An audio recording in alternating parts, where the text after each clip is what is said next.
दोस्तों, एक ऐसा सवाल जिसका जवाब प्रशासन भी पूरा देना चाहेगा। अगर यह ज़मीन 1925 से सरकारी रिकॉर्ड में दर्ज थी तो लगभग 100 सालों तक उस ज़मीन पर खेती कौन करता रहा?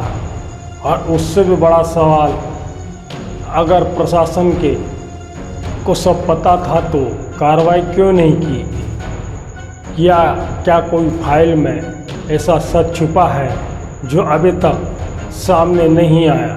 दोस्तों, आज हम किसी पर आरोप नहीं लगाएंगे, आज सिर्फ सवाल पूछेंगे और उन सवालों के जवाब ढूंढेंगे जो शायद इस पूरे मामले की दिशा बदल सकते हैं।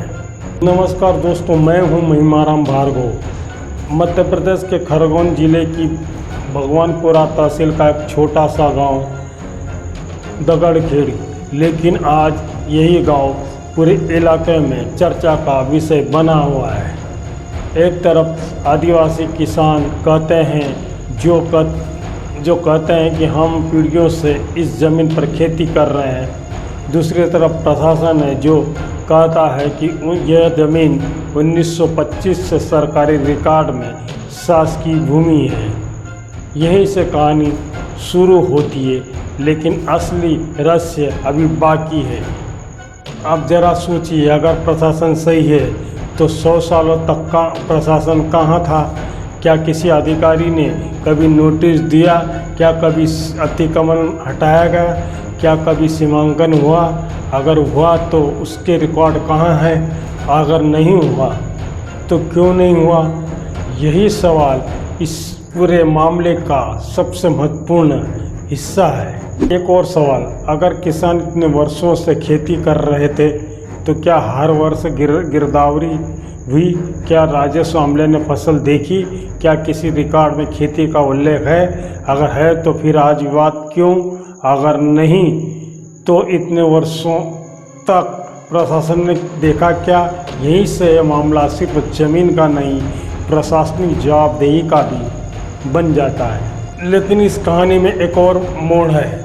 दगड़खेड़ी के ग्रामीण सिर्फ ज़मीन का विवाद नहीं उठा रहे। ग्रामीणों का आरोप है कि इस क्षेत्र में औद्योगिक इकाई लगाने की तैयारी की जा रही है। इसी आशंका के चलते ग्रामीणों ने पैसा कानून के तहत ग्राम सभा में प्रस्ताव पारित कर शासन को भेजा है। उनका कहना है कि ग्राम सभा ने स्पष्ट कर दिया है कि इस परियोजना का विरोध करती है। हालांकि प्रशासन ने औद्योगिक इकाई लगाए जाने की इस आरोप की पुष्टि नहीं की। अब सवाल यह है कि क्या यह सिर्फ एक आशंका है या सचमुच में इस ज़मीन के पीछे कोई बड़ी योजना है? अगर योजना है तो क्या ग्राम सभा की सहमति ली गई? अगर योजना नहीं है तो फिर ग्रामीणों को ऐसी आशंका क्यों हुई? इस मामले का फैसला मीडिया, सोशल मीडिया नहीं करेगा। न मैं न आप, बल्कि सरकारी दस्तावेज करेंगे।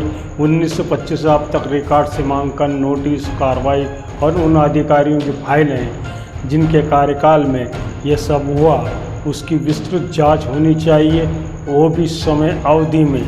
क्योंकि सच अगर कहीं मिलेगा तो फाइलों के कागज़ों में ही मिलेगा। आज ये कहानी ख़त्म नहीं हुई है, यह तो सिर्फ पहला अध्याय है। अब सवाल सरकार के सामने है।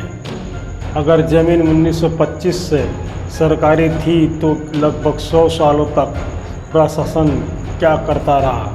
क्या इस रहस्य से पर्दा उठेगा या इस फाइल में अभी और भी बड़े राज छुपे हैं? मैं हूं महिमाराम भार्गव, आप देख रहे हैं महिमाराम भार्गव फाइल्स, क्योंकि सच फाइलों में ही छुपा होता है। दोस्तों, वीडियो पसंद आया हो तो लाइक्स करें, शेयर करें और सब्सक्राइब करें। मिलते हैं अगले वीडियो में एक नई फाइल के साथ।